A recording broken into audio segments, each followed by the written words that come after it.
I don't know why, for some reason, I feel the need to do this video. Um, there's talk of Nikki Haley running for president the next election. And we watched Lauren Boebert and Marjorie Taylor Greene, basically uh, make fools of themselves with their comments and with their behavior on Capitol Hill. I think it's Lauren Boebert woke up some Jews at the Capitol and said something like, "Are y'all glassing the police?" That and she looked at them, looked up and down at them like they're Jews, so they're gonna try to do a copy of January the 6th.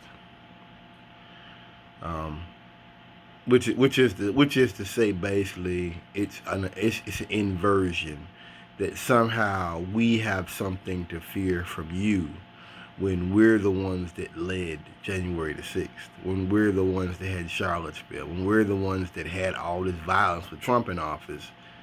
Now you're the threat. It's the same thing with black people. Even though we're doing this, you're still a danger to us, because they have to always formulate that mindset that someone's coming to attack them at any time.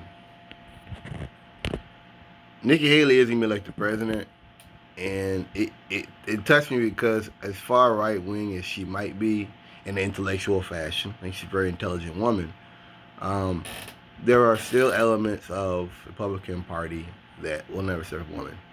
They'll never accept a woman, never accept a homosexual. That will never happen. And there's elements of the Republican Party that'll do things here and there to maybe seem like they're not that far right wing. There is an inertia or something there. There is a gravity of the Republican Party, I guess, that wants to kind of not go too far right. I don't know where it's at. I don't know where that line is, but that maybe it was about just making money for corporations at the end of the day. It's not about waging a civil war. Maybe we don't want to do that. These people will never be accepted. Doesn't matter how far right they are. Doesn't matter how much they agree with the issues of the Republican Party. They're minorities, and there's a huge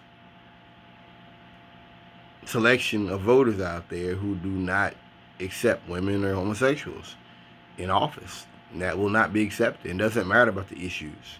It doesn't matter about them saying the right things to the right answer to the right questions. It doesn't matter. And that's probably a good thing, that no matter how far they try to modernize the GOP, it won't happen. And it won't happen because that's not what they are now. And I think we have to recognize that maybe they're motivated by something different than just contemporary politics and passing bills and things of that nature. That they represent a sort of resistance to the march human betterment. It just gets me. I have family that's Muslims and stuff, and I've told them, it's funny to me that you probably would agree with 99% of Marjorie Taylor Greene and Lauren Boebert, but they're women. And this person in my family thinks that a woman being in leadership makes things weak. Automatically, they're weak. And that's funny to me. And it's good, because that limits y'all's progress. Oh, it does. Because no matter what, you'll see her as weaker because she's a woman, and she won't. And at the end of the day, she'll make jokes about you and disrespect you because you're a Muslim. What did Marjorie Taylor Greene say? I was in the elevator with the Jihad Squad. That's what all Muslims are, is a bunch of terrorists. Muslims are all just a bunch of terrorists waiting to kill somebody. Yeah. Come on, man. And as long as they have those type of elementary backwards ideologies going on there, they'll never really progress. Is that the right word? Or move into this new era that we're dealing with now, where America is maybe not as white, 20, 30 something. Yeah, so to me, um, it's interesting to see that and recognize that and know that. And a part of me thinks now the Republican Party is in an era now. And Biden hit upon this with his last little talk he did. He basically was like, what do they want? What do they feel about climate change? What do they feel about this, that, and the other? And that Republican Party isn't even really about arguing about issues anymore. It's just denying stuff. It's just they're denying anything that changes, the lives of their supporters in a bad way. Denying climate change, denying sea rise, denying pollution, denying the microplastics issue. We're going to deny them. Party denial. And that's not.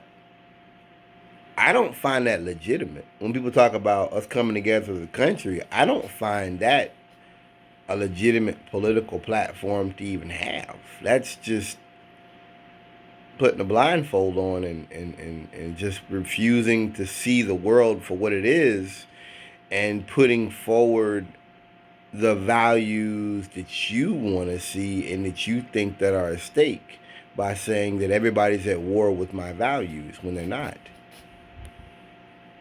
That's bogus. And that's what they are. I think Republican Party is the party of just white aggrievement. It's the party of denial. It's the party of refusal to see the issues that most Americans face, working families face. And you see it with the storms we had in Texas last year.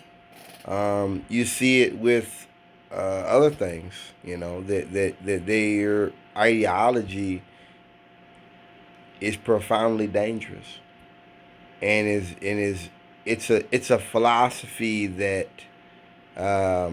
puts a lot of lives in danger. Thank you for listening.